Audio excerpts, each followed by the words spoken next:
Happy Monday. So the question is this week, shea butter or coconut oil. I asked people to give me some ideas for videos, things they wanted me to talk about, and this was the topic, and I thought this was fantastic. I didn't ask like what purpose, like what are we using shea butter for, and what are we using coconut oil for? That wasn't discussed. So I'll just say what I use it for and what I like, what's better, and all those kinds of things. Okay, so I'll tell you this, shea butter to me never really moisturizes my skin, or it never even worked on my hair. I felt like it would just sit on my hair, but what I liked about it was the shine, especially like in a humid climate. You put it on and then you go out there and you're just shining. But what I would say, even though I didn't feel like it really moisturized my skin, I'd always combine it with a more water-based moisturizer. I'd mix it up in my hand, then put it on my body, and then in that sense I would feel moisturized clearly from the moisturizer that I used, but then the shea butter kind of sealed it all in. Oh, and so that would soften my skin and really work. But just on its own, I never really was into it. So this stuff I got, I'm about to show you. It's like a lotion bar. So it was a combination of shea butter and beeswax and a few other, let me see the other base. Jojoba oil and some other stuff. It was this brand here.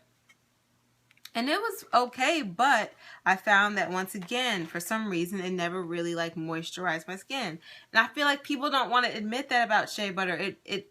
People say they love it, but I'm like, come on, is your skin itching like mine? Because for some reason, it's sitting on the surface, it's shining, it's glistening, but is it really moisturizing? So that's how I feel about shea butter when it comes to the skin, and that's really the only way I've ever used it.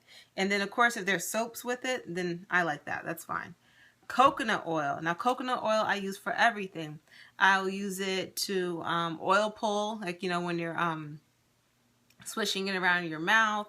I'll use it for my hair. I use it for my hair every time I wash. I use coconut oil for sometimes my face, just depending if I want to switch it up.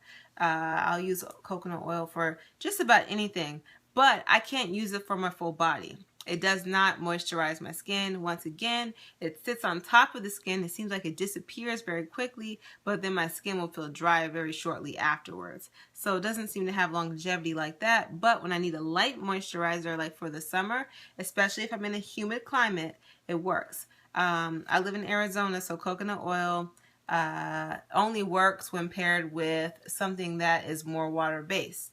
And for some reason, so this is a secret, this is what actually really works for me. I have to make stuff up right here. Aloe vera. Aloe vera. If I mix aloe vera and an oil, I could mix aloe vera, and right now my favorite combination is aloe vera and castor oil. If I do that, I do that on my face. This is what gives you that glow right here. This is how I get that glow. And then I use it on anything else, really. Anything that might be a little dry. Right now I have a combination of aloe vera and some oil. I forgot what I concocted this morning, but my skin feels great. It feels really nice and soft and moisturized. So that's the thing. Shea butter and coconut oil, I think they're great. They have good functions. I also use coconut oil in cooking. Coconut oil, of course, is like the super thing. You can use it on everything. Shea butter, I used to be all about it, but the truth is the best time for me to use it was in the winter, right after a shower, putting it on, mixing it with some kind of like a lotion of some sort. I'd always use like a natural kind of lotion, but what that did was actually keep me warmer, because it would coat my skin in a way that it would keep me warmer. That's my secret. I really can't really use it in the summertime, especially not out here. It's too hot. My skin will feel suffocated, but at the same time it will feel dry. So I don't know why my skin doesn't absorb it, and I wonder if other people have that same issue.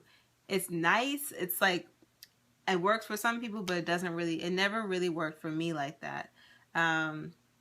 But when I've had a refined version of it, and it seemed to work a lot better. So maybe as you're breaking down the molecules, the skin reacts to it better versus in its raw version. I have no clue actually why. Someone probably knows out there. You let me know. So there you go. Shea butter versus coconut oil. Now, if I'm getting a massage, I want coconut oil. Coconut oil to me is almost, I think coconut oil wins. Coconut oil wins in this whole situation right here. So this is one I've been using. I get big containers of it because it is such a multi-use thing.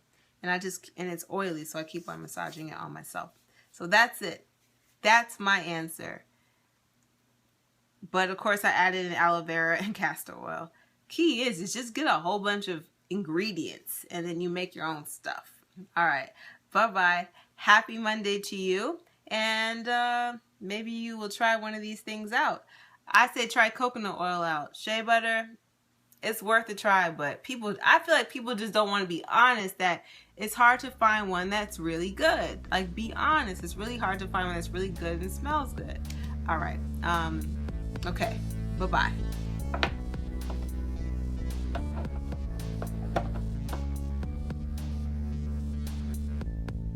Like, I